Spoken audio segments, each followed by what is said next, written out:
বেহাল পাকা রাস্তা সংস্কার কাজের সূচনা করলেন ইটাহারের বিধায়ক মোশাররফ হোসেন। শনিবার সন্ধ্যায় ইটাহার থানার ঘেরা মোড় থেকে পাতনলিয়া পর্যন্ত প্রায় 4 কিলোমিটার বেহাল পাকা রাস্তা সংস্কারে রাজ্যের গ্রামোন্নয়ন দফতরের প্রায় 1,27,00,000 টাকা ব্যয় কাজের সূচনা করেন বিধায়ক মোশাররফ হোসেন।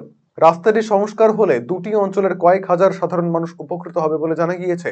অনুষ্ঠানে উপস্থিত ছিলেন জেলা পরিষদের কর্মাধ্যক্ষ কার্তিক দাস, পঞ্চায়েত প্রধান পায়েল সাহা দাস সহ অন্যান্যরা।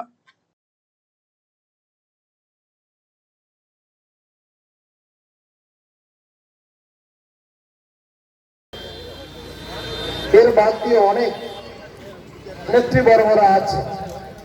আর সর্বোপরি আপনারা এই কয়েকটি সংসদে ঘেরা গ্রামবাসী থেকে আরম্ভ করে ধুরন্ধর 1-2 অঞ্চলে কিছুজন মানুষজন, আপনারা এই যে দীর্ঘদিনের দাবি, এই রাস্তাটি উন্নতিকরণ করার জন্য, সুন্দরভাবে তৈরি করার জন্য আপনাদের এলাকাবাসীর দাবি ছিল।